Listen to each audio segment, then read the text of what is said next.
All right, so this red link is the package that is a zip file with code, and it's pretty much the content of the talk.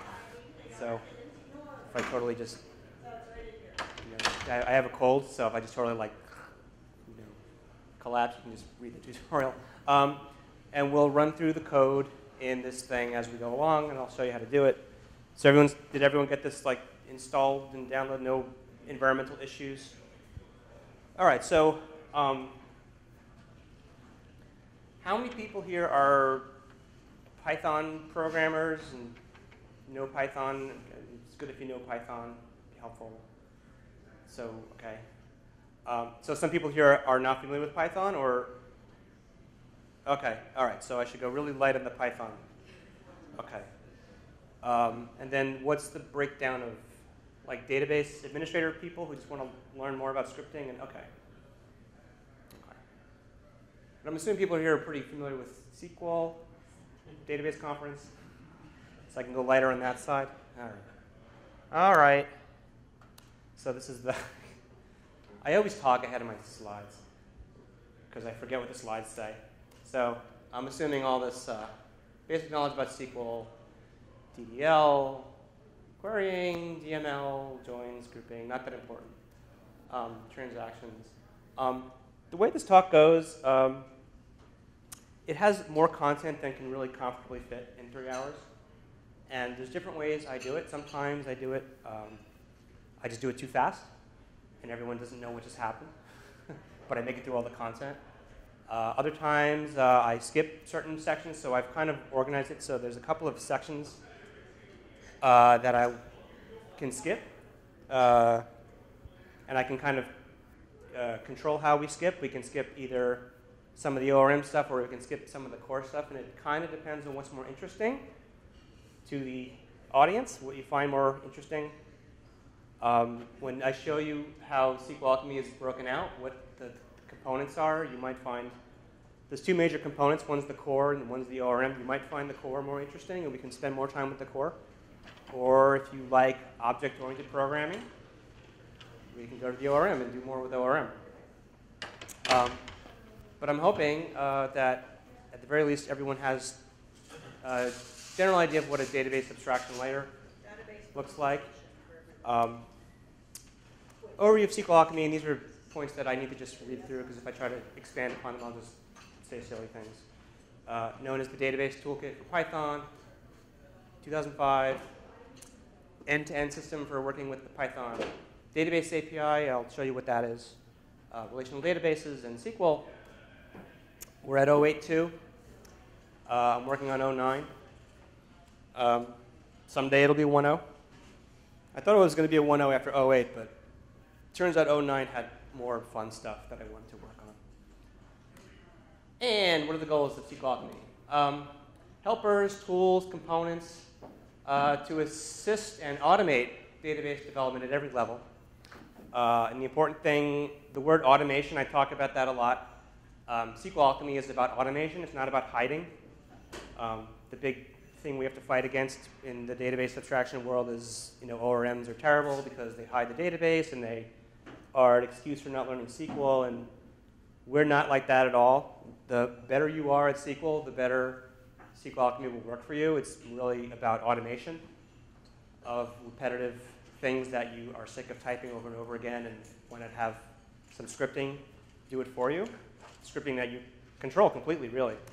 Provide a facade over the Python database API, which is in Python how we talk to databases, and I'll show you what that looks like in a little bit. Industrial strength, but optional object relational mapper. Object relational mappers generate controversy, including that when I wrote SQLAlchemy, I was totally against ORMs. I figured ORMs were something that could be done well, but all the ones I had ever worked with were horrible, so I made it optional. I made it like, if you don't want to use an ORM, please don't. And if we don't want to talk about the ORM here, we can just stick with the core. You can learn plenty of stuff with the core. From a SQL perspective, the core is more flexible, but I'm going ahead of the slides. Which way is time? Okay. Text message. Hi. Everybody here is supposed to be in the normalization tutorial. Some of them were, but they changed their mind when they saw how great a speaker I was. Changed their mind. No, I'm going to stick with this class. SQLAlchemy could, in theory and in practice, is the foundation for third-party or in-house tools. If you have some libraries, they might use SQLAlchemy. Philosophies bring the usage of different databases. We need different backends, Postgres, Oracle, SQL Server, Sybase, whatever, and their database adapters to an interface, an API that's as consistent as possible among those different backends. But we still try as much as we can to expose the distinct behaviors and features of each backend, which means if you write code with SQLAlchemy, you can write code that is database agnostic, but it does not have to be. And it means that also SQLAlchemy can only help you to some degree in telling you if a given set of code is database agnostic. You really have to test it to make sure. Like if you're using a window function, SQLAlchemy has window functions, but if you run it on SQLite, it'll break. So, you need to be good at SQL. You need to know the backend database. SQLAlchemy will let you automate that window function between SQL Server and Postgres, but it'll break on SQLite. So don't hide the database. You should think in SQL like you always do. We really don't want to take that away because that's how I always thought when I came to SQLAlchemy. Instead, provide automation, meaning instead of typing the same insert statement 100 times in your code, you just have some library that knows how to write that really trivial insert statement that needs no special thing going on with it. And dry, which means don't repeat yourself. We're going to try to write applications that don't have too much repetition in it, because when you have repetition, your application is more difficult to maintain and grow, because if you need to change how it does something, you have to change it in 20 places instead of one. So don't repeat yourself means any particular concept should not be stated too many times, and preferably not more than once. Allow the expression of database and SQL tasks using declarative patterns.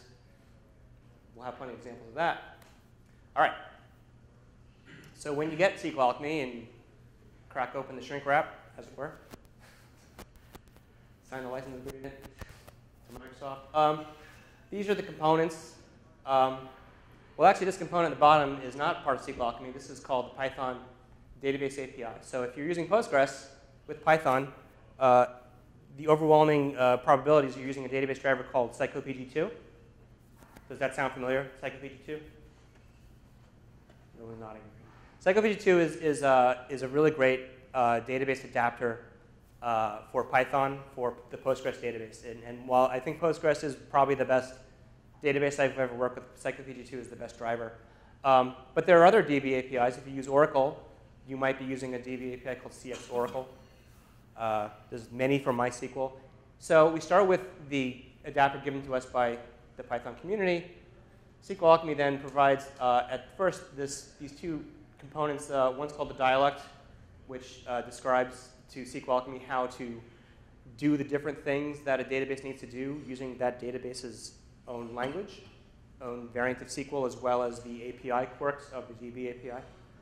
And connection pooling, when SQLAlchemy goes to get a connection, there's always a connection pool layer, which could be what's called a null pool, which means it's not connection pooled, but it always acts as though you can drop in a connection pool. If you don't know what a connection pool is, it just means that when you make a connection to your database, it's usually a TCP/IP connection. The application might make a bunch of TCP/IP connections up front and hold on to them. And then as the application needs to talk to the database, it'll be like, oh, here's a connection I already have. You can use this. And then give it back to me, and I'll put it back in my pool. That's what a connection pool is. Do people know what a connection pool is? Would that not? OK. Well, there was 2 minutes of the time that you paid for. And then the engine, which is the first thing we're going to talk about when I finally get through the talky slides, is kind of the first part of the public API of SQLAlchemy, where you talk to a database at a very rudimentary level. It's very simple. And then the engine works with this other thing called the SQL Expression language, which is this whole system of writing SQL in Python. And then the SQL Expression language builds what it does on top of the system called the schema system, which is how we describe database tables and columns and types and constraints and everything else in terms of Python objects. None of that is object relational mapping. So that's all what we call the core.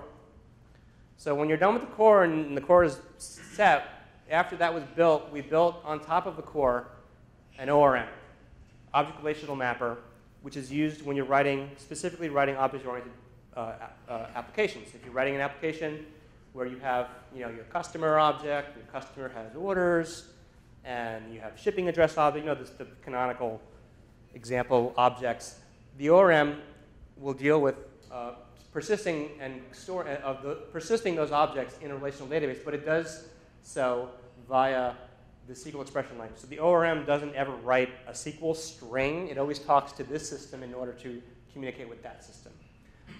This architecture is a good thing and also a bad thing. It's a good thing because it makes the whole system much more flexible.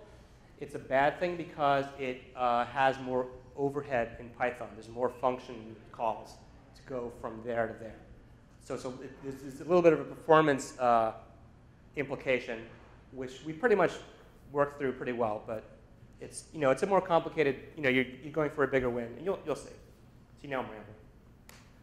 So the core, I just described it. So engine is the registry which provides connectivity to a particular database server. The dialect interprets generic SQL and database commands. The connection pool holds a collection of database connections in memory for faster use. SQL expression language allows SQL statements to be written with Python expressions.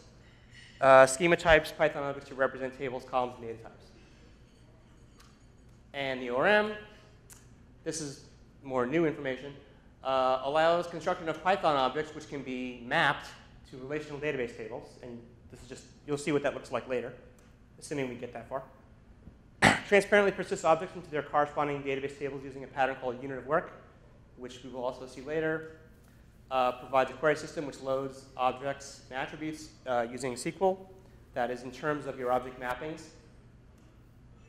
And it builds on top of the core. It uses the core to generate SQL and talk to the database. Presents a slightly more object-centric perspective as opposed to the core, which presents more of a schema-centric perspective. That's why I asked, who here is a DBA and wants to just script to their database? Because you might want to stay with the core and just deal with the schemas. And if you think in terms of your tables directly and you really don't have a system of classes, you might want to stick with the core. But as we go through it, maybe you'll have more of an idea of what I'm talking about. How is everyone doing so far? Okay? Nothing too... Okay. So feel free to just jump in, whatever, because these tend to be... I tend to speak better when people are asking me questions, because I'll refer to your question rather than making things up. This is the picture I plagiarized from someone else's SQLAlchemy tutorial. And because he had this metaphor that SQLAlchemy is like an onion, and I was like, wow, that's so true. It's so true. So I'm going to steal your idea. So that diagram I just showed you before, this one here, it is here. This is what we call a pancake diagram. Pancakes because it's like this flat stacks on top of each other.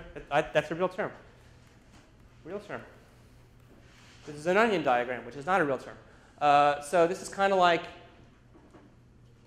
some people learn SQLAlchemy by dealing with the ORM first, and then they kind of figure out how it's doing things later. And some people learn it by getting the rudimental parts of it first, and then the ORM builds upon it. So we're going to go from the inside out, and especially since people here are database people, I'm hoping that you'll appreciate seeing how SQLAlchemy really doesn't give you just like this ORM and you're stuck there and you have no idea what's going on. Oh, it's magic. It's like Hibernate for Java. It's it's like any number of ORMs that just make things up and you have no idea what it's doing. No, we're going to start from here, and you'll see how it's structured. There's certainly a lot of code you're not going to see how it works, but you'll see the general idea.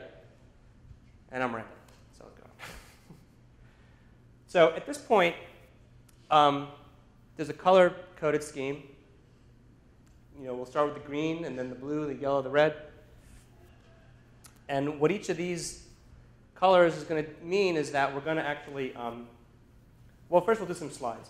What the colors are going to mean is that when you install that SQLAlchemy tutorial zip thing, there's 4, you might have, if you looked at the files there, there's an 01, 02, 03, 04, right? those are the 4 sections. So those are the 4 components we're going to go through. So we're going to start talking about the engine, the most rudimental part of SQLAlchemy. And the engine's job is to deal with this thing called the Python database API. So for contrast, I'll talk about the database API, show you some code with that, and then you can see what we're doing with the engine. In Python, everything that's a spec in Python is what's called a PEP. And a PEP is a Python enhancement proposal. And for whatever reason, when a Python enhancement proposal is accepted, they still call it a proposal. So PEP 249 has actually been around for a long time. The Python database API. If you Google for PEP 249, it'll come right up. And you should read it, because it's good to know. The de facto system for providing Python database interfaces, there's lots of them, especially MySQL that has like 8 of them, because they just can't get their stuff together. The thing about the DB API, and I came from a Java programming background where we worked with JDBC. DB API is way more loosey-goosey than other systems like ODBC or JDBC. It's kind of like, you can do it this way, or you can kind of do it that way, and this method is optional. You know, if your system happens to do it, it's a little casual. You might not think it's casual, but after I had to write code for about 25 of them, I can tell you that they are all over the map. You know, you get a really very small bit of functionality that's common between all these DB APIs. This is what the database API looks like if you work with it directly using my favorite database API, which is called PsychoPG2. And you can see it's up in blue, import PsychoPG2. Database API is fairly rudimentary, and it's the way it works is that you connect, and then it's kind of old school. You get a cursor, and you actually have an explicit cursor. Now, the database API implementation can implement cursor however it wants. It could be a real cursor. It could be just a fake thing that when you say execute, it just does something that's not a cursor thing. It's kind of up to the database API authors what a cursor really means. I remember years ago we worked with Microsoft ASP stuff in the 90s, and we worked with this thing called Microsoft Site Server. And it actually had you loading cursors from select and then updating the rows in the cursor, which apparently is a thing. I've never programmed like that since. I'm not sure if Postgres has that style of programming, but I think it's still crazy that you load a cursor, you're not good. So you load a cursor, you're going to update rows in the cursor. Anyway, we don't really do that. So you cursor, execute, then the cursor has the row set queued up, and then you can get a fetch one. You can call fetch all. It's not here. Fetch one, fetch many. It's very basic. And then the rows are indexed as arrays. And then also you can see we're using bound parameters. The PsychoPG2 API uses this particular format, which is called PyFormat.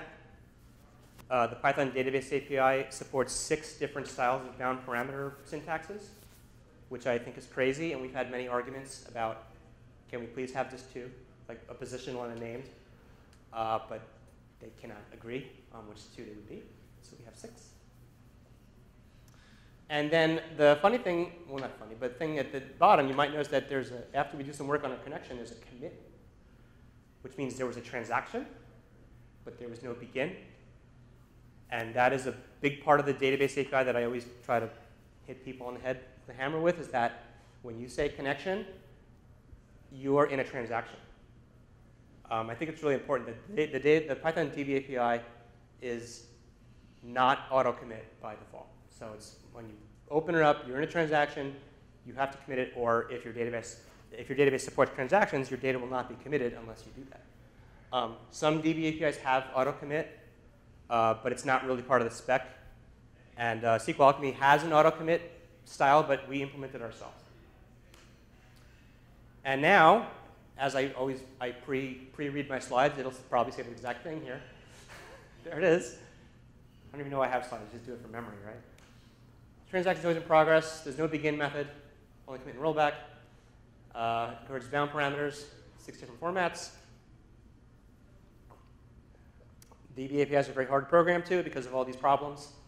Like how do you get new primary key values like sequences or serial or auto increment, things like that. DBAPI has its own exception hierarchy, which SQLAlchemy exposes directly in the generic namespace. Is everyone, as far as Python beginners, easy to read?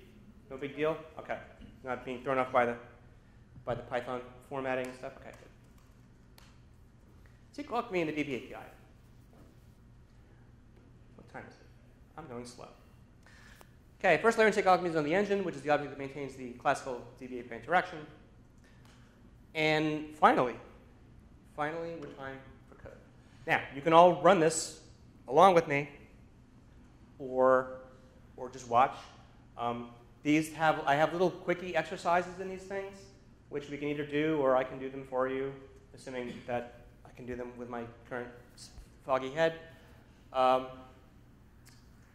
If you want to do the exercises, you can type them into this little thing I have. I mean, so everyone's installed this thing, right? Okay, so those people who want to follow along, this is the command you type. Is everyone who wants to run this able to run this? Okay, the -pres means it's going to clear the screen after each thing, which I find easier for the slides. You may or may not want to do pres mode. So everyone's cool, right? We're ready to go. Okay, good. That's great, because usually when I do this talk at PyCon, half the room is like, oh, I can't get it to run. All right.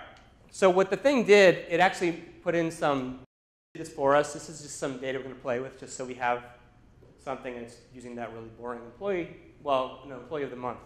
The two tables it's using are employee, boring, and employee of the month. And then it did some inserts. This is just so when we run a query, you get an answer back, which is more fun than not getting an answer back. Engine basics. So every SQLAlchemy program, just pretty much every SQLAlchemy program in the world is going to have this one call in it. This is the most fundamental library call in SQLAlchemy. It's called create engine. And that creates the engine, so to speak, which is a factory for a connection to your database. So when you say create engine, and this tutorial uses SQLite because SQLite is built into your Python interpreter, and we're actually not going to do Postgres directly unless we do a special tangent. So I apologize for using SQLite at a Postgres conference. You could, although if you were to, I can't guarantee that everything in the slide is going to work. There might be some database isms that are different. I mean, you could, if you were to do this.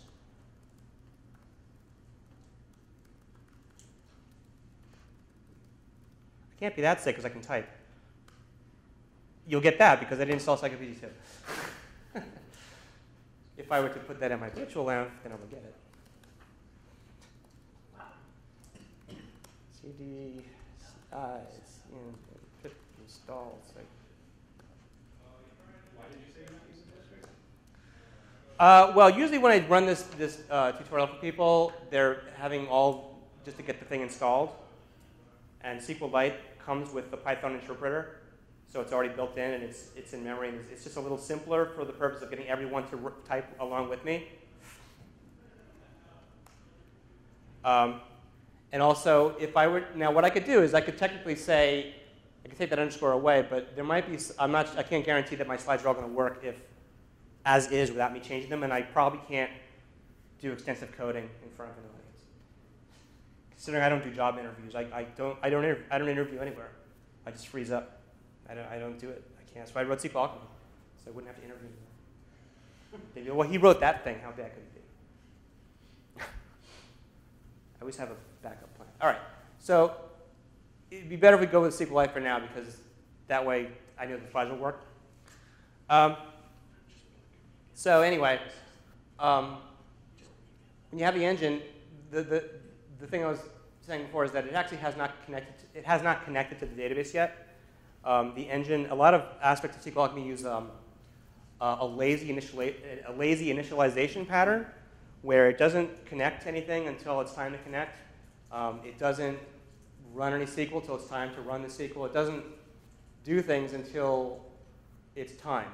It's a late initialization pattern. So we haven't connected to the database yet at all. But when we tell the engine, which is kind of this very simplistic proxy, to execute a string SQL statement, it will have to say, oh, you want to run something. So well, let me connect to the database. I'm going to connect to the database that you've described by the URL you gave me, which is, in this case, will be a file called sumdb with SQLite, or it could have been the Postgres hostname here. The reason this threw an exception when I tried to create an engine is not because it couldn't connect to the database. It's because it couldn't import the database driver it needed. So create engine will import the driver it needs, but it didn't actually connect yet. So when we tell this thing to run this statement, it's going, the execute is basically what we call a facade, right? You saw the classical DBAPI, which was like 10 lines of connect and cursor and execute and fetch one. Execute is a very simplistic facade over that set of methods, so it'll run this whole statement in one shot and give you the result on a connection that it will basically connect to, and then it will close the connection. In reality, we'll probably return the connection to a connection pool, depending on how it's configured. So when I press return here, and maybe many of you had already, it's not that interesting. You get the statement, and you get it. So that's what happened, is that the result has been run. And what result is basically a facade over the DBAPI cursor. So then we go to the next slide, and then we can say from result call fetch1, which we'll call fetch1 on that DBAPI cursor. The row looks a lot like the row that we get back from a raw DBAPI cursor, but also has named access to columns. It has some other tricks up its sleeve as well. So far, so good? I should go faster, huh? And then result closed automatically when all rows are exhausted, but we can also close explicitly. So if we were to fetch all, it would close itself. It would close the cursor, which would ultimately have the connection be either closed or returned to the connection pool. You can iterate a result object. Python, the iterator interface means that if you just say for x in object, it'll look for this method called iter and try to iterate through it, so that works here too. You can do fetch all, which will give you a list. And engine execute by default, if you don't do anything else, is auto-committing. So if you do insert like this, it'll auto-commit. This word commit was not actually emitted to the database. What happened is SQLAlchemy called the commit method on the DBAPI, and then whatever the DBAPI does to commit is what it did. If we want to connect to the database and do several things on one connection without it going back and forth, making new connections, you can say connect and get a connection, which does the same thing as engine. It has execute, and you get the result, same thing. If you want to connect and do several things in the connection and also make sure that there's a transaction, we actually do have a begin method. So SQLAlchemy provides a begin and commit method, whereas the Python database API does not have a begin. What begin does here, it doesn't actually do anything to the database. It basically puts a connection in non-auto commit mode. Got it? All right. And then that's running that, and then there's the commit. And then Python has this great feature called the context manager, which means anytime you see the word with, that's called the context manager. So that's kind of like a nice way to run a bunch of Python code in some kind of, as it says, context. So the context here is engine.begin. It gives us this connection that we can run stuff. And so when the context manager is complete, it'll run the commit for us. If something throws an exception, it'll roll back the transaction. So that's kind of handy. But really, when people use SQLAlchemy, they're almost never doing this engine stuff. This is all really basic, low-level stuff that is not really what people use SQLAlchemy for in most cases. But we can do a quick exercise. If we take like just 2 minutes, this table is there. And if you want to just, if people feel like typing, you want me to type it.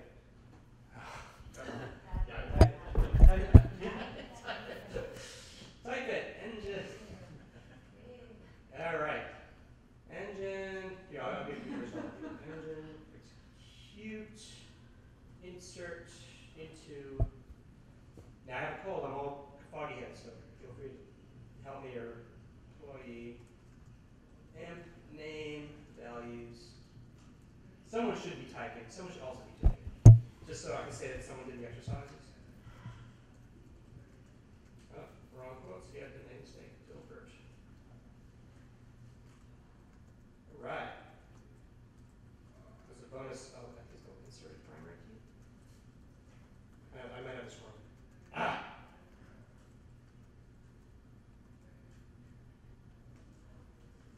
Next hacking. Insert in primary key. Ah. Anyway, I'm making my own mistakes. What's my mistake? What's that? Well, I just did an insert. Yeah. And what happens is I was just trying to show off that I can get the new value of emp ID. Oh, okay. And for some reason it's, oh, I know why it's not working. Yeah. So just so you know, I wrote this, and I don't know how to use it, because I forget. So if you ever write a big piece of software, you know, then you forget how it works. Don't feel so bad. All right, so we did the insert statement, and then select all rows. Okay. Resolve, execute.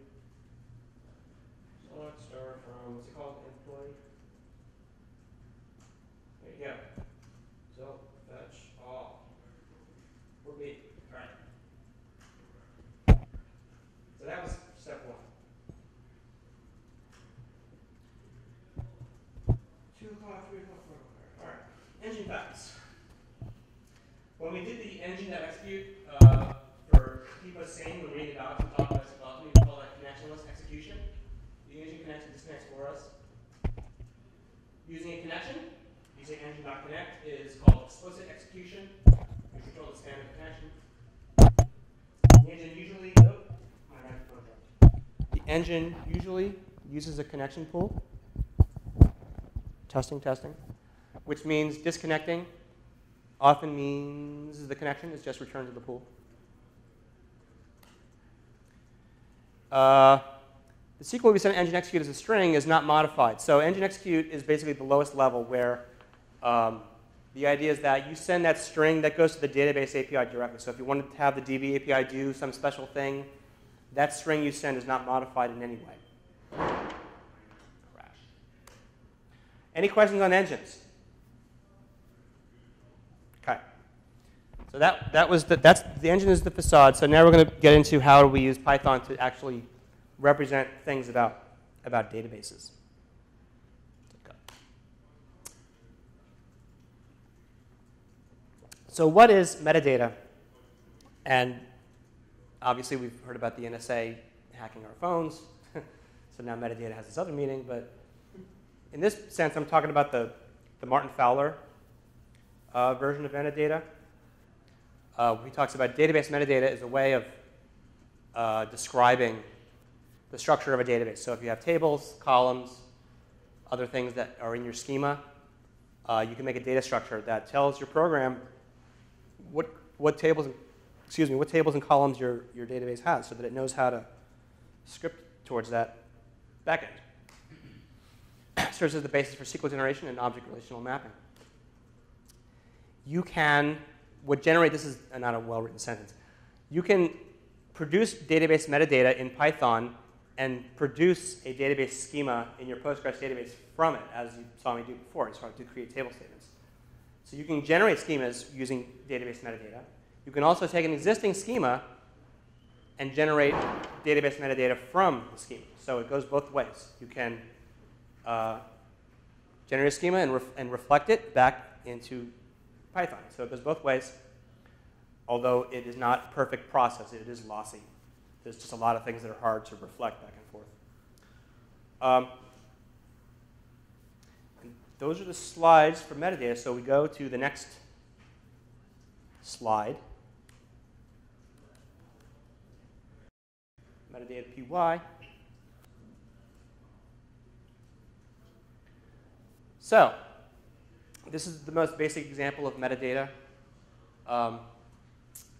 The table function, it's a class, the table class, and the column class represent those same structures in the database. Integer and string are data types that are, string is usually a varchar. Integer is an int. And then metadata itself is kind of this holding object for lots of tables. So if you have a lot of tables, they can all be associated with one metadata, and then they can kind of all refer to each other using foreign keys. So what I have here, this user table is a Python object with state. And when you define it, the way this is laid out, it's kind of intended to look like a create table statement in SQL, like DDL. It's intended to kind of lay out in a similar way. It's not SQL, obviously, but it's kind of structurally similar, more or less. You can say primary key on an individual column. You can have a primary key constraint later. You'll see that later. So this is a Python object. We're not talking to a database at all. This is a Python object that represents some structure in some database somewhere. You can then use it to ask questions about this table. What's the name of your table? It's called user. What are the columns in your table? Well, look at the .c attribute, which is an associative array of column objects. So the name column is user table.c.name, and there's user table.c.id for the ID column. And then you can kind of iterate through the columns in the table. It's a little bit like a Python dictionary, not totally. When you get to the column object, like the name column, it itself has a name, which in this case is name. So the word name is getting a little confusing here. We'll try to get through it. It has a data type, which in this case is string. So this is just information about a table, about a column, about a data type. It has other information like a primary key constraint. Now this thing, you'll notice we didn't type this out. This kind of just got generated for us. So when we said table with some columns and we said, hey, this one column is part of the primary key, the table said, OK, let me add that column to my primary key constraint. So it's a formal primary key constraint, which you can also describe explicitly if you want to give it a name. Tables are the core of the SQL expression system, and this is a quick preview of that. So you can say user table.select, and that'll give you this object called a select object.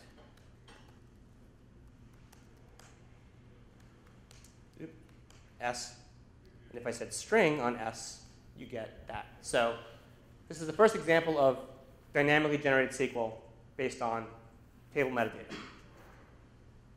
So far, so good. OK. Is this like stuff that people have worked with before, or is this a totally new concept? Or? Okay. I wish I had better jokes so we could all be like, ha, that's all talk. And I expected that a conference with a lot of database people would be like, why did you do it that way? Because DBAs are like the hardest people to please. So if we have our table, we can make a SQLite database or a Postgres database. And then you can say, create all, which will actually run that. And because we need to create engine.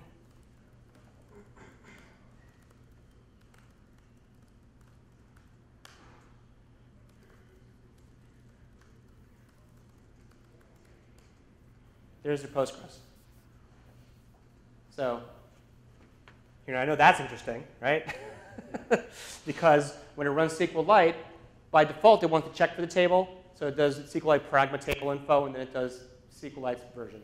And then when you run with Postgres, well, first it wants to know some things about your database. The first time it connects, it wants to know what version of Postgres you're running. It wants to know what the schema, usually the word public, but sometimes it's not. And then it does some PG class stuff to figure out, does this table exist already? And then it creates the table. And you see in Postgres, it quotes the name user, which is a reserved word, and SQLite doesn't care. And you can see you get serial. That's kind of a default that for a single integer primary key, it'll do serial. Clearly, you can change all that. So you can see, just between two databases, you get something a little bit different.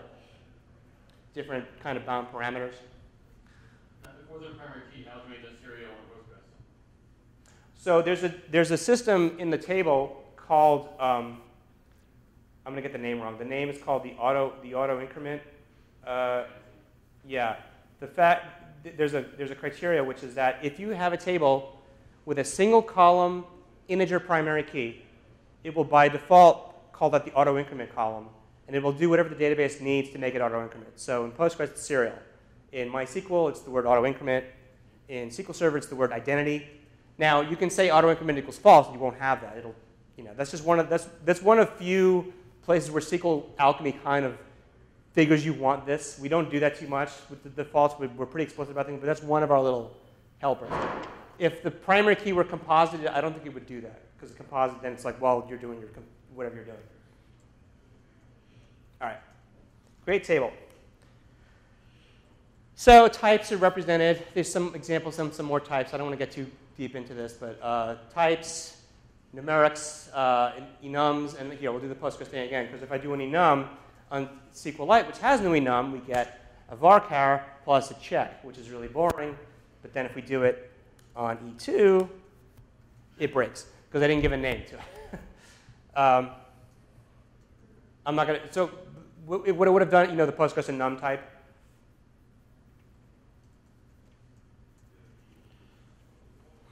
Yeah, I can't change it too quickly. T2 equals table. T2 metadata, right? Is that the name of it? Column X enum.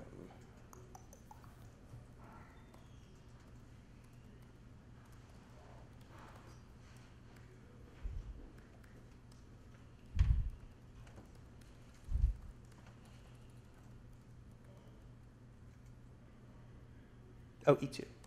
Yeah. Got it. Create type. Using num. With Postgres, you have to give it a name, so you got my num. Cool, right?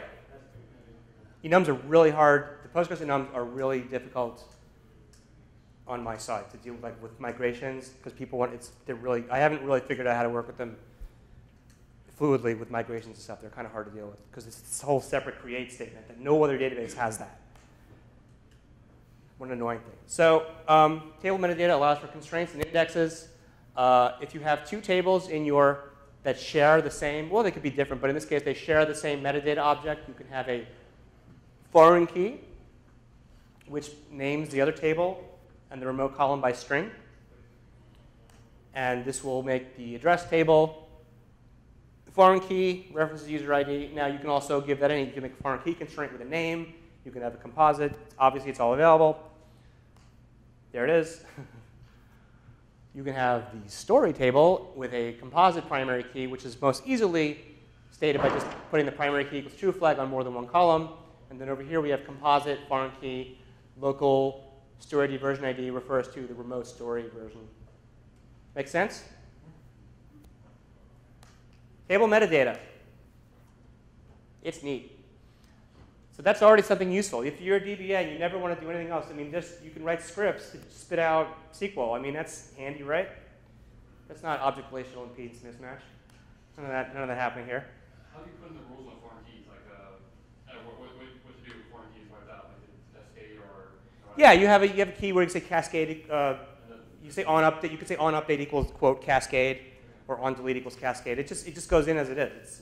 Oh, okay. There's no magic. It's just you can add a cascade rule, and I think Oracle or maybe Postgres has a lot of other weird keywords you can do, and we just kind of add them in as people request them, and it's largely a pass-through. Special stuff like that. $215.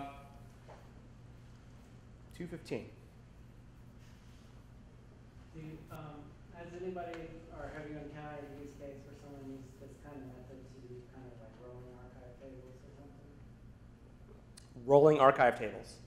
And say you have kind of your main table and what sort of do Yeah, there's actually a versioning recipe that is either on the wiki or in the distro, and some people have written some PyPy packages off of it that you make your SQLAlchemy model, and which is more of an ORM thing. You'll see it, and then you do this little thing that will spin off history versioning tables based on the schema. So it'll look at the schema that you've given it. It'll make a corresponding history table with like your table name _ history, and adds a version ID to it, and also sets up all the events that you need so that it transparently persists to the other table. So it just use like based on the database that it's interfacing with, it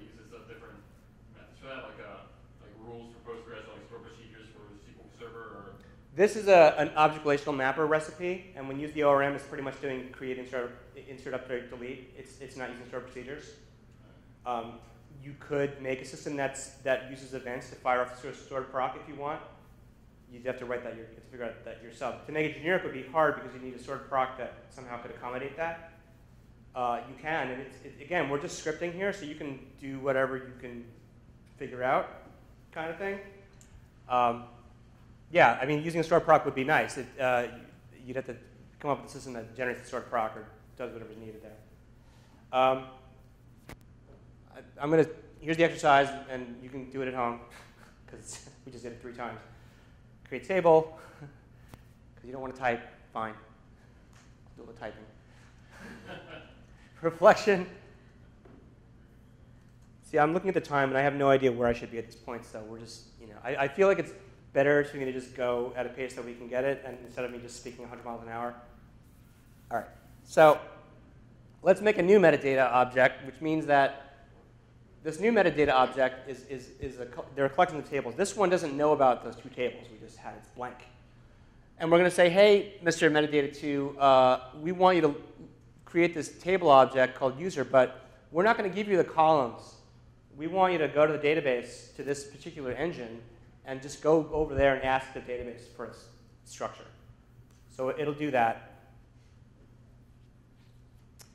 And then, because Postgres, I know, M3 goes metadata. It's more interesting. RO2 equals table user, M3 autoload equals true, autoload with, did I call it E2? The engine? Postgres, no one remembers? Come on.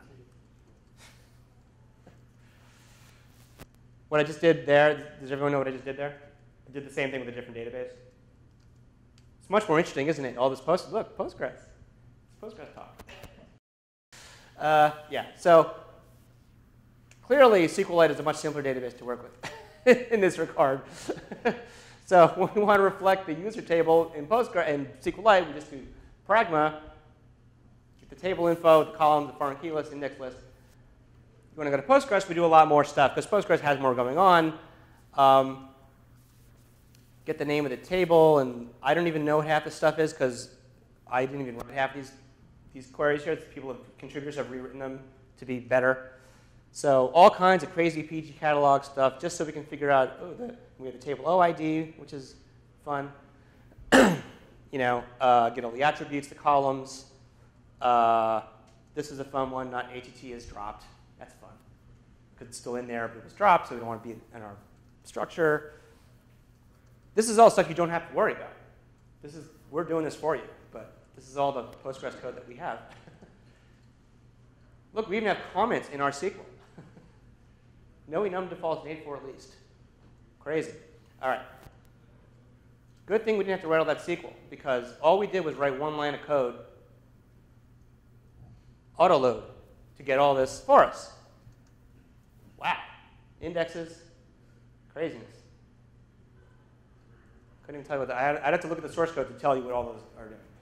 All right, so we've got our table reflected. So it loaded up the table def from the database. We can ask, hey, user reflected table, tell me the names of your columns, ID, name, and full name. If we want to do more fine-grained inspection, we can say inspector equals inspect E2, because this is more fun. Now the slides will work. This is going to work. You watch. No errors. No stack traces. No stack traces. The inspector provides things like table names. Table names. There's the T2, and that's something I was written on before. Column information, which will break. Because I didn't make the address table here. No such table error address. Put it back to the Postgres, to the SQLite engine. And then we will say, inspector get columns address. Here's the columns as plain Python dictionaries. Does everyone know what I'm doing here? Does this make sense? OK. Wow, you guys are smart. People are like, what are you doing? Foreign keys, Now notice we're not returning, the inspector gives you rudimentary Python dictionaries and lists. It doesn't give you, in most cases, the SQLAlchemy objects. It just wants to give you the basic information. It just gives you, it does give you the SQLAlchemy types for typing, like integer and varchar. Those are SQLAlchemy type objects because they're nice. So exercises, let's reflect the network table. N equals table, net. Well, we didn't create network. We didn't do the exercise. It's not going to work. So anyway, using inspector, print a list of all table names that include a column called story ID. For T name in inspector, get tables. Is it called get tables? Or is it called get table names? Table name, I knew it. Okay.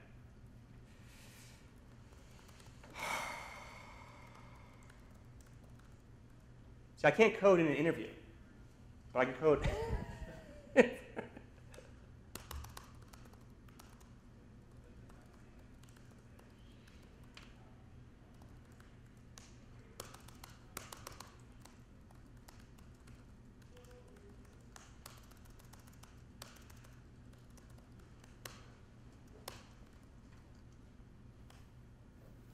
Make sense?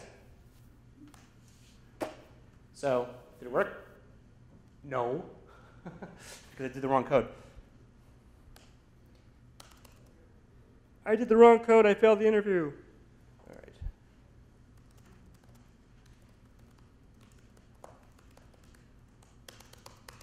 If call name, there we go.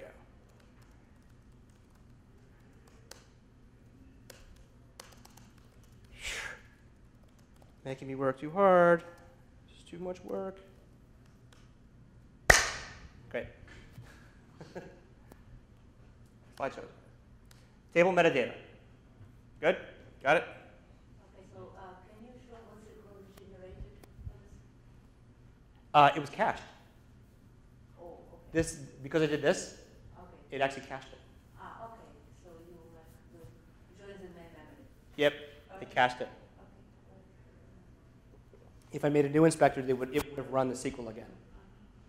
And actually, if I did this correctly, it would have been harder to read. You would have seen published and story stuck out in the middle there, but yeah. It cached it. All right. 2:24. All right, so the break's in half an hour, right? Yeah, I'm going way too slow, but it's fun, right? You learning? All right. Good. Basic types. Integer, string, which is a varchar usually. Unicode is a varchar or sometimes, and national varchar. Boolean is a tough one because a lot of databases don't have a Boolean. Date time, timestamp. Floating point, numeric, precision numerics using Python. Decimal, because floating point is obviously floating point, which we know is garbage. Create and drop. You can have metadata create all, check first, true equals false. This is the create statements. You have create for a single table at one time. You can do drop all, and then you can do drop. And one thing you might not have realized is that when you do the create all and drop all, because we do the foreign key constraints in line with the table def, it will actually figure out which tables need to go before the others. Like if you have user and then address has a foreign key to user, it'll do the create for user first, then one for address.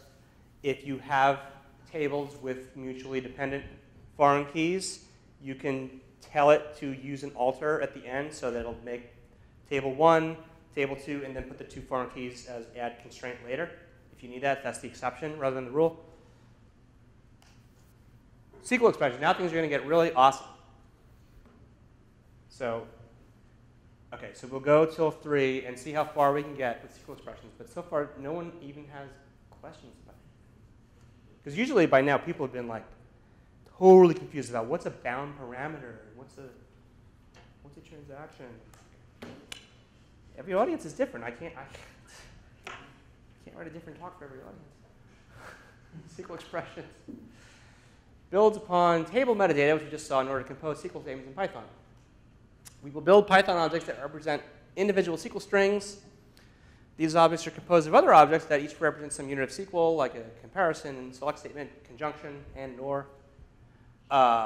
We work with these objects in Python, which are then converted to strings when we execute them, as well as if we print them, i.e. turn them into a string. And I did do that a little bit before. And we go right to the videotape. And actually, that's not the name of the slide. There's actually two of them. I broke them up into, you can see the bottom line, right? Basic and add. We'll try to get through basic, although you guys are letting me just whiz along, so maybe we'll do add also. Basically, add is like how to do foreign keys and joins. And that's one of the ones that we could skip, but I'm able to just whiz through this, and you guys are not confused at all, so we'll just go through it. So back to the slide runner. And let me run with the Prez. All right. Same old table that we had before, maybe one more column than before. Different name. Username instead of name. We make that terrible SQLite engine again. And it's boring, create table statement. And it has a column called username, which is this object, right? It's a Python object, like an int or a string or any object you have in Python. Column is just another object that has fields that are also Python fields. But it talks about the column that exists in some table or some select or some view somewhere. We can do things with this column like produce other SQL expressions with it. And what SQLAlchemy is doing is something that a lot of Python database tools do. It's called operator overloading. Operator overloading, heard of it? Yes? 1, 2, okay. It means that operators like the equal sign and the plus sign and the minus sign, instead of doing the job they're supposed to do, which is just give you true or false or a number, are going and doing some entirely different thing. So in the case of the equal sign, when you have a column object, it doesn't give you true or false. Like, if I said 1 equals 2, I get a false. That's a false. It's not this weird, whatever the heck that thing is with the hex number. So if I take this binary expression object and I call the Python string function, which means, hey, Mr. Object, please give me your string representation, it becomes kind of like a SQL string, although it is. The user table is quoted because it assumes user is a reserved word on most backends. It's kind of a poor choice of naming on my part for this slide. And then it's kind of this bound parameter in a particular format called named. In DBAPI, the colon with a name is called named format. The question mark is called Q mark. The Encyclopedia 2 format we saw before is called Pi format. Lots of formats, 6 of them. You can take this column elements and do more Python operators like the binary or pipe to make an or. I don't use the bitwise operators too much. Oops, wrong button. I use the and and the or function. So I can take a bunch of binary expressions and put them in conjunction functions. Or, and then that is grouped into another one with and then you get this. So this is how we create SQL expressions with SQLAlchemy. And this is the core. But when we use the ORM, it's pretty much the same idea. In the ORM, you won't have that .c going on as much. But we still have and or and equal sign. And the way this works is that we're overloading the equals operator and a lot of other operators too. Make sense? Kind of not mysterious? All right. So when you're writing SQL, you're doing it like this with these Python expressions. Is really where your bread and butter usually is with SQLAlchemy. Comparisons. Compared to none, it knows to do is null. It's smart to do that. And if you said, user table, do like this. Table, full name, not equals none. What's it going to say if I don't do it right? It's not null. Okay. How about this one? Ooh. Assuming your database has a false Boolean constant, which a lot of them don't. Boolean constants are another big pain in the butt. All right. Sign might mean addition because the ID is an integer, or it might mean concatenation if you have a string. So operators are type sensitive. If you have, SQLAlchemy will in some cases know to do a special thing for a special operator. Do you have any date examples? Any what? Do you have any time range examples? Time range examples? Yeah, we haven't got, I know, that's the thing. Postgres has awesome time functions, but no other database does. So SQLAlchemy hasn't done too much custom. I mean, we do, if you do a time function, you get Python datetime objects. And actually, the SQLAlchemy DBAPI does a lot with it, so we don't have too much going on with dates. What will happen is, though, when I write my own code for work, where I need the same date add to work the same in Postgres and SQL Server, I have my own custom functions that I've done. You can create your own functions. You can create your own operators. I have a lot of that going on in my own apps. So yeah, you can do, as of SQLAlchemy 8, the operator system has become much more extensible, and you can do all kinds of stuff. And that's how we added in really cool new Postgres types like HStore, and array has all the array operators are all there too that work with Postgres. Yeah, Postgres is cool because we get to build all these really cool operators because it has all these crazy types going on. And now this one throws people off, certainly no one in this room, that it has to create a bound parameter for each one. You can't just, because Postgres, can you set an array to an in and it does the right thing? Anyone know that? Because, okay. Most databases, you need to spell out, you can't send an array to the in. There's no magic array type, so you have to spell it out. So SQLAlchemy, you give it an array in Python, it'll expand out your array based on how many things are in it to bound parameters. That's a little bit tricky in some cases. You'll notice that when we use these literals like ed or these strings, they're not coming out anywhere. They're kind of vanishing and becoming just these bound placeholders. And that's one of the other big features of a database abstraction language is that you don't have to worry too hard about, oh, did I have a SQL injection vulnerability here? Did I do a string concatenation here? Because you're not concatenating strings. You're writing Python, and the expression system is making sure in the vast majority of cases that strings like that are getting shuttled away somewhere else where they will reappear when you actually send the statement to the database. And this should hopefully show you that. So the expression has this username. What's actually going on behind the scenes when you say string is that it's calling this function called compile, which creates this object called a compiled structure. And then the compiled structure has all this state inside of it, including a dictionary of all of the actual values for the parameters. So it gets held on, it gets carried along with your statement.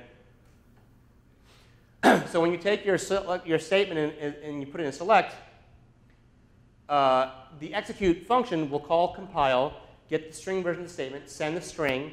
It will also unpack the bound parameter dictionary and convert that as needed and send that out also to the database API so that it separates out the bound parameters. Yeah?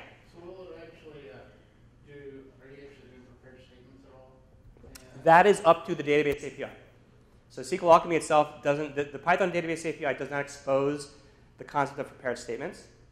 It has, it's very coarse-grained in that regard. It has some library methods that imply that the database API could more efficiently use prepared statements, and I'm talking about something called execute many, which means that you can say database API execute many, give it like an insert statement, then give it a big list of parameters.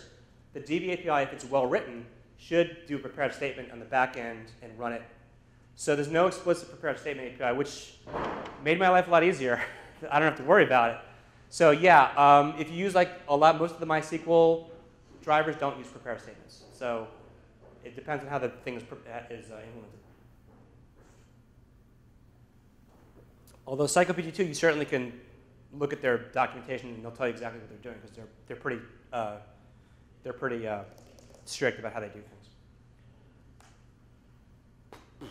Okay, so here's a little bit more about dialects. You've already seen this. If we have this expression, which is a concatenation, if I run it on the Postgres, if I run it explicitly in the Postgres dialog, which means I'm going to call that same compile function, but I'm going to pass to it the actual dialect from the SQLAlchemy Postgres package, you get an expression with specifically Postgres syntax, which is the quoted user and the Py format for the bound parameter. If I run it against the MySQL dialect, I get the concat function.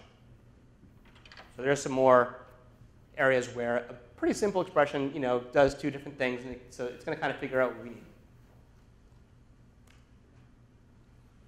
Exercises. These are all easy because I just showed you them all, so I'll just do the last one. Right, that's the column, right? No, is it called user table?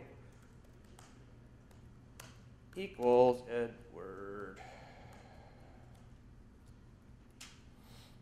Or, don't you want to do one exercise? I'm doing them all.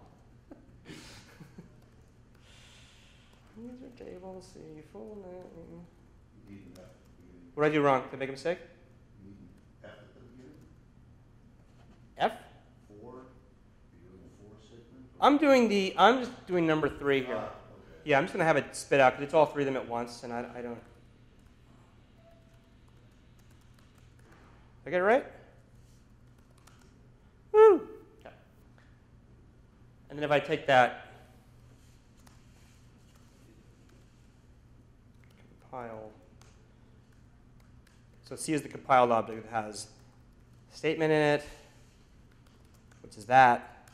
It has the params, which is that. Compiled object. All right. So that's it. So you've seen what a very basic select looks like. You saw that, and you've seen the binary expressions.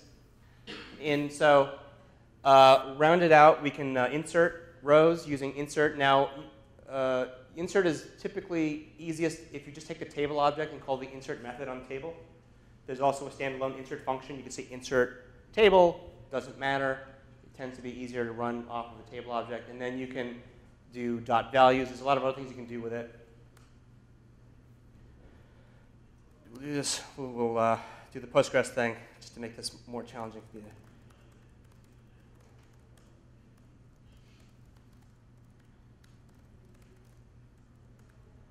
To user table create E2.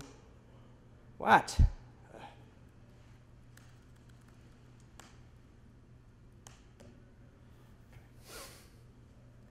Now I'm going to take this. Just because you guys want to see the fun Postgres stuff, I will do this. Turning user table CID R equals E2 execute insert statement. Did it work? Great. And then R fetch all. Cool, right? Cool? No? Not cool? Now, this would fail on SQLite because SQLite doesn't have returning. But I'm using Postgres, which has an awesome returning thing, and I can do that. So when I called the insert with returning, my insert statement becomes not just an insert, it also becomes kind of like a select. It's going to select the rows I just inserted. I mean, probably not internally. I'm sure people do the internals way better than me, but it acts as though we selected those rows. And we get them back, and the rows, the I is the primary key that got put in by the serial column. So I can say fetch all, and there's our number 1. And actually, the Postgres dialect, since we're talking about nuts and bolts here, because I don't have a name that I'm sure is not in here, from bar. If we don't put a returning, but remember before we talked about how it creates a serial column automatically. Do I have this right? Is it right? Is it going to work? Should work. If I do it. You'll see it actually did the returning anyway because this particular insert statement, I didn't tell it what the primary key was, and it's an integer serial primary key.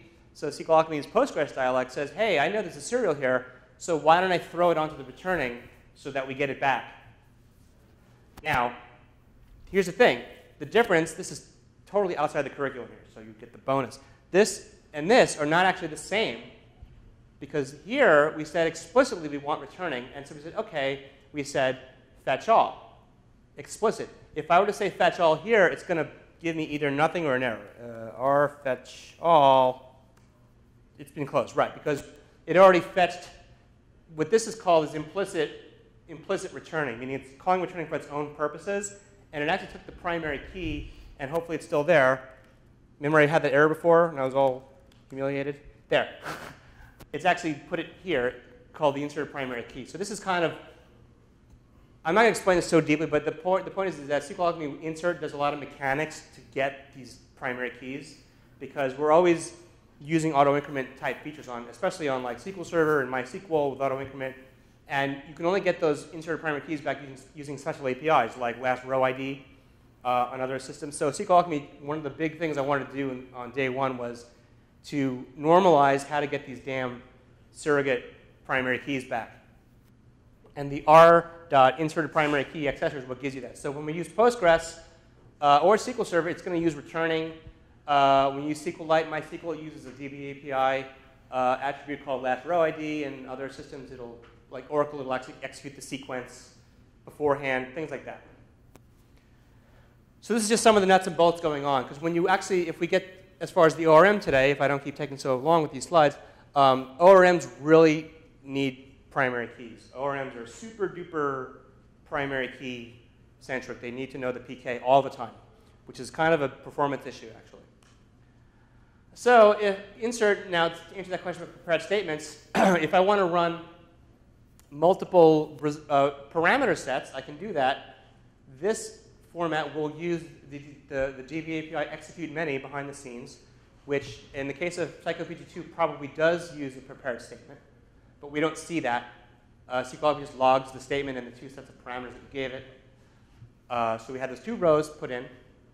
Also, when you do the execute many, it does not do the implicit return stuff with the primary keys, because you can't do that with execute many.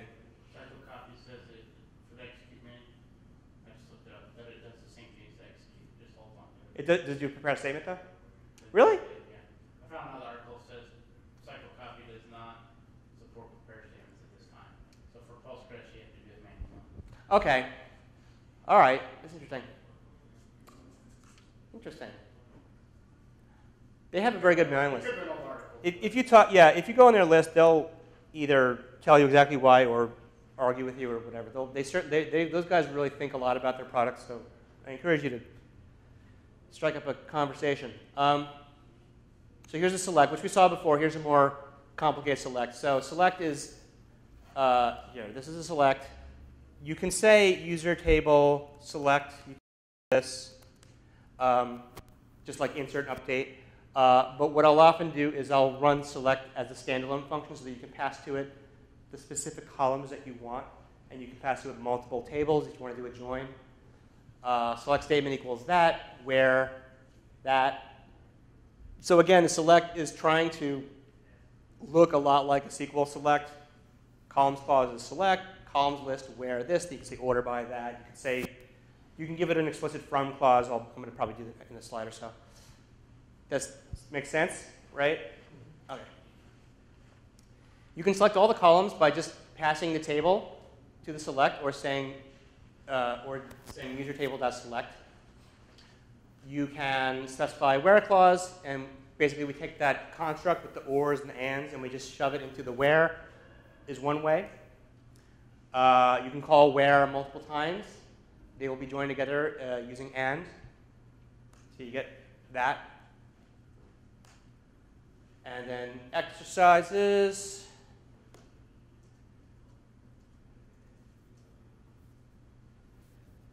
I'm going to skip this because we already did an insert and a select, because I think everyone's getting this pretty fast.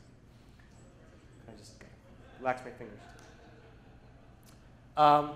This is an update statement. So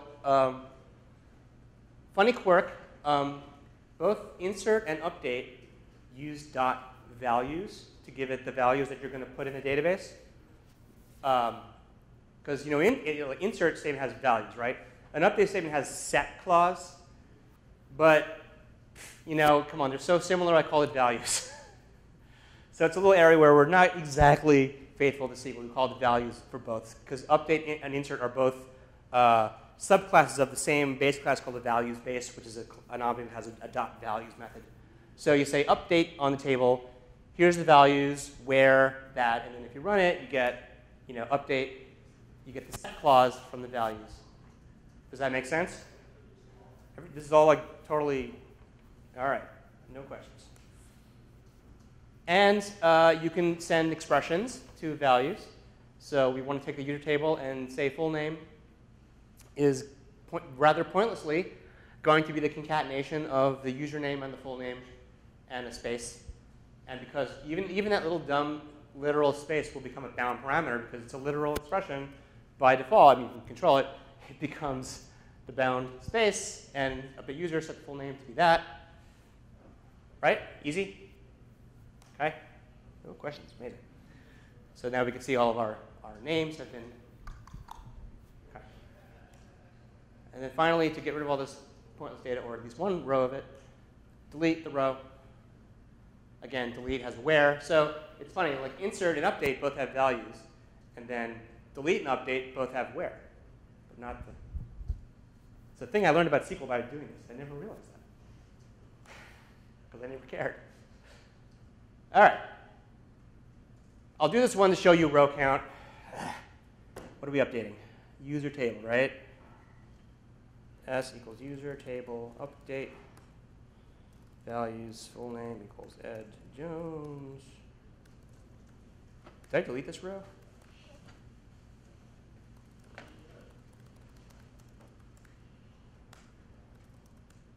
Okay.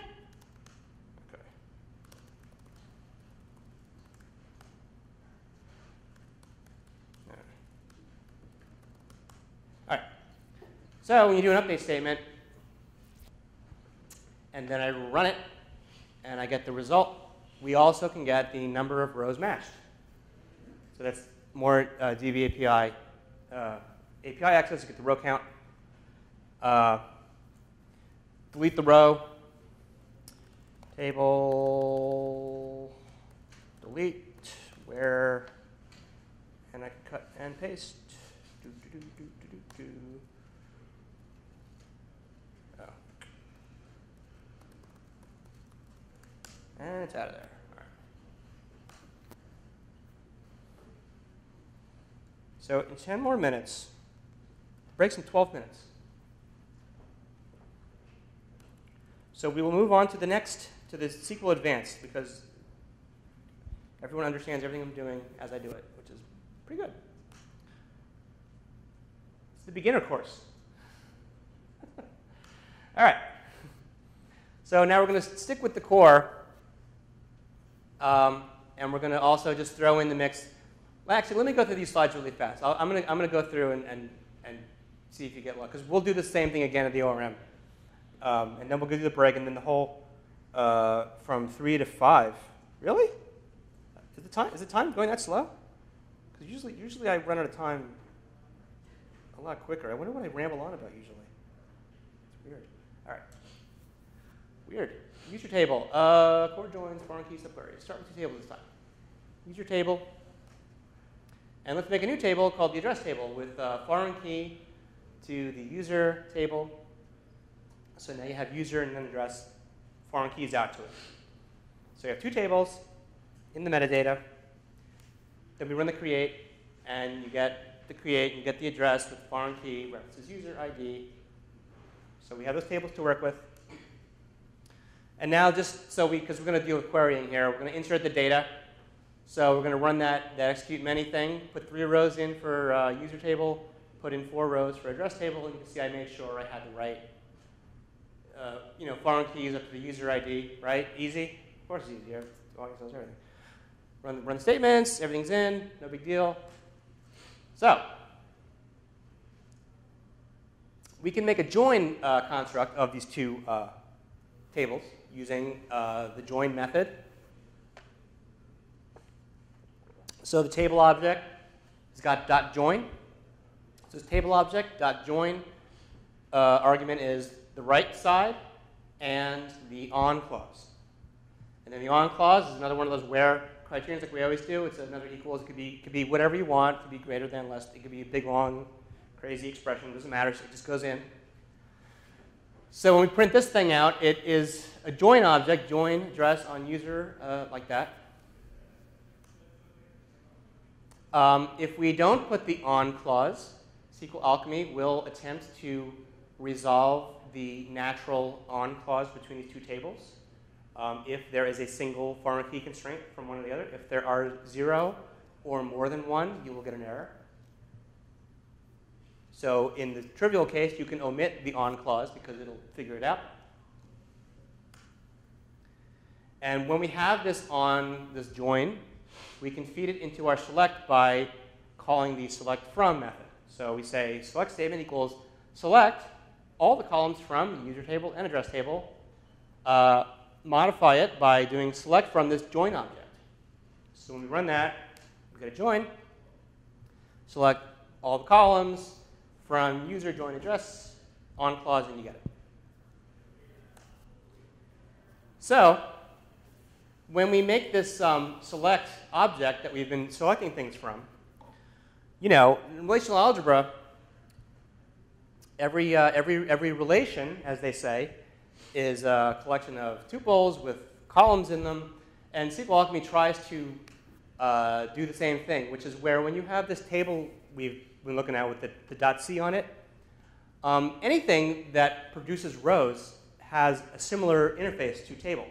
So the select object also has a .c on it. Basically, when you make a select statement, it acts like a derived table, right? Derived table, easy. Subquery. So I can say, here's my select object, select user table, where something, and then I can select from my select. I can say select from, instead of selecting from user table, I can stick the select object in there and get the username there. And then you get this statement, which might not even work on Postgres because it might need to have an explicit name there. Some of them do. Some do, some don't. Yeah, Postgres, I think, does. So select username from parentheses the subquery. So this is basically the generative model of what we call the from clause. Are those hands raised? Yeah, yes, finally, questions. Okay, so this, you ran this from before where some Postgres usually requires explicit naming of both, you know, subtables and joins and also enumerating types, stuff like that. Why don't you just generate names? Well, we do have a, have you used SQLAlchemy before and you're talking about the alias construct? Yeah. Yeah. The core tries to be as WYSIWYG as it is. It tries to be as WYSIWYG as possible, because you might want to give it a name. I mean, But if you don't have one, why don't you just generate like some in the string? you know, it doesn't. I don't have a good answer for you. It tries to just be very explicit about things. It tries to say at the core. I mean, when you work with the ORM, you won't have this kind of thing happen so much. It's pretty. It puts names in all over the place.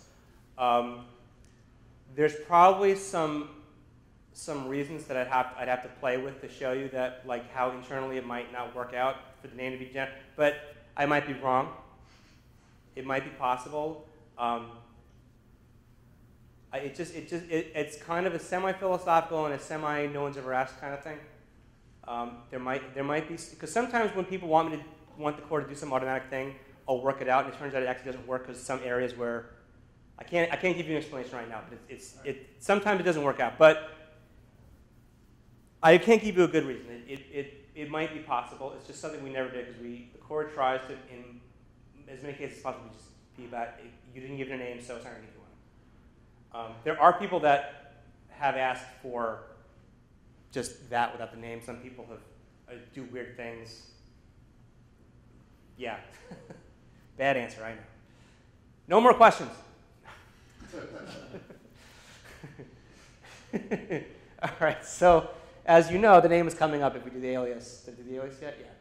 So you say alias.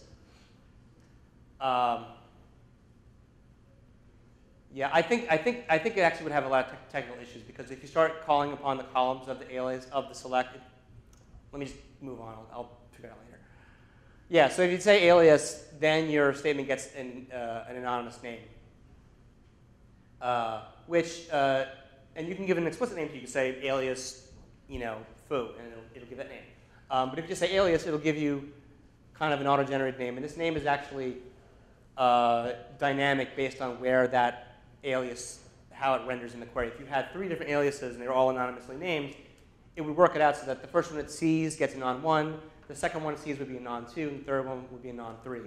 And then everywhere a non-1, a non-2, and a non-3 are referred to, it'll do the right thing and refer to them. Like we have a non-1 in the from, and we know that a non-1 is up there. So what happens with SQLAlchemy is that, and this throws some beginners off too, is that we don't really use, when we do these expressions, we're not dealing with strings at all as far as lexical identifiers, right? We deal with basically Python object identity as a lexical identifier.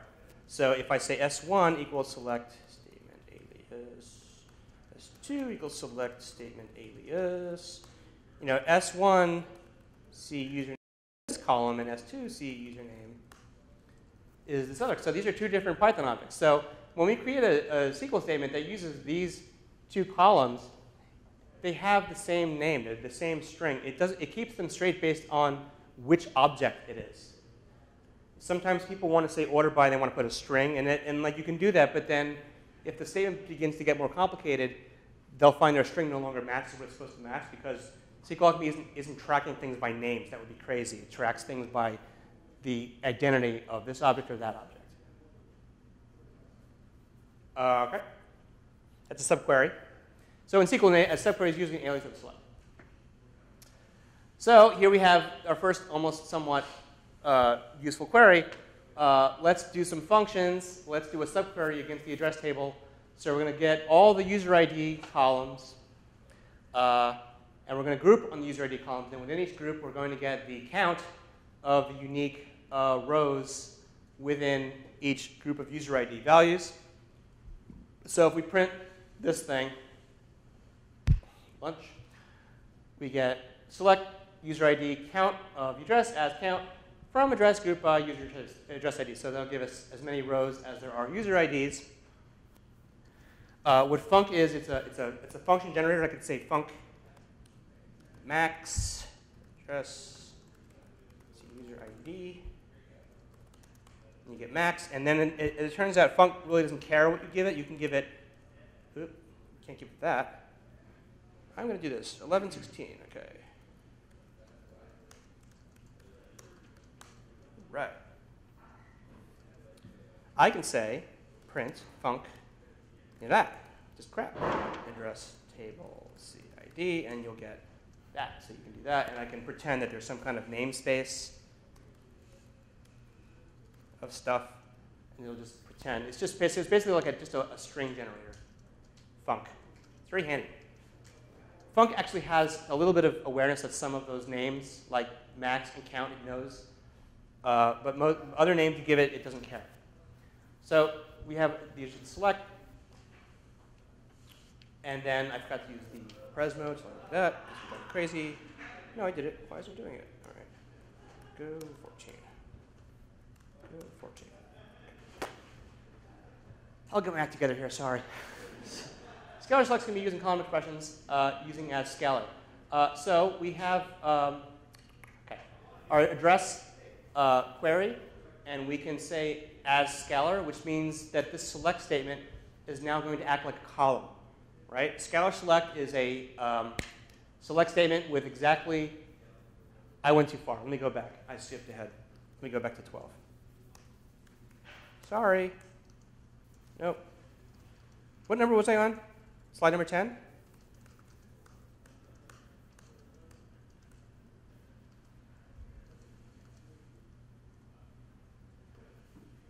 Here we are. Back to this one, because we're going to join the subquery. All right. Remember, I'm sick. I have a cold. I'm very cloudy head. Here we are. All right. So the address subquery, getting the user IDs and the count, grouping by the user ID. So we can then basically take our user table and join to the address subquery and then produce this, which is a select of username, comma, the count from the address subquery and join them. And you'll notice that we didn't need to put an on clause between user table and address subquery because SQLAlchemy still knows, even though this is a subquery with the address table embedded inside it, it knows that the address subq user ID column corresponds to the user ID that's dug into the select. And if I can try to show that. Oh, user, sorry.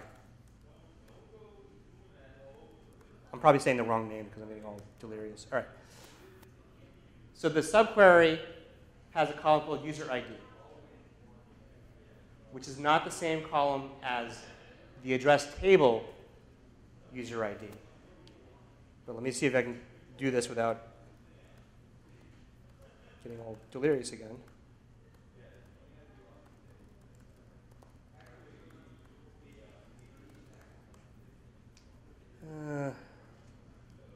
Here.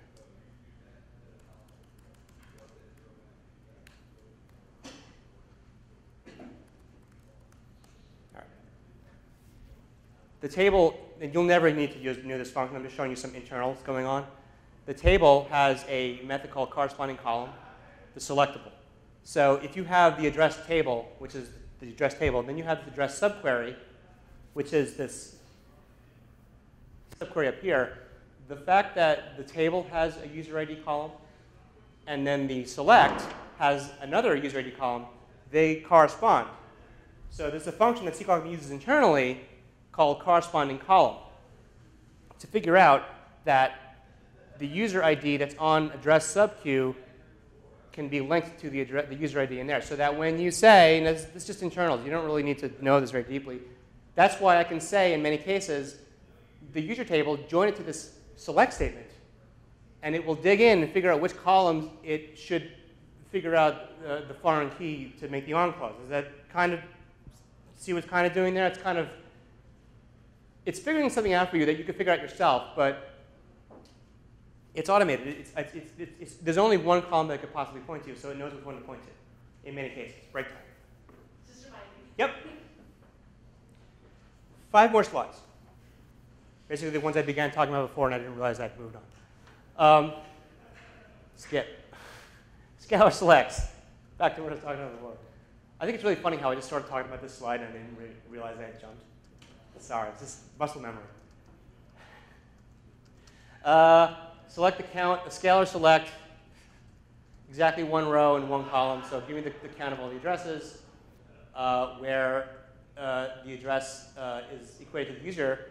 This is going to basically correlate out. So when you do it by itself, it says count from address user, like that, but basically addressing user are in the from clause. But if I take this scalar select and put it inside of a select that already has user table in the from clause, it will auto-correlate. So you'll see select address as count from address, user disappeared, and it put it in the where clause, but as far as user being in the from clause, it's in the outside. So that's just auto-correlation. That's the last thing for this part. So now we have the break.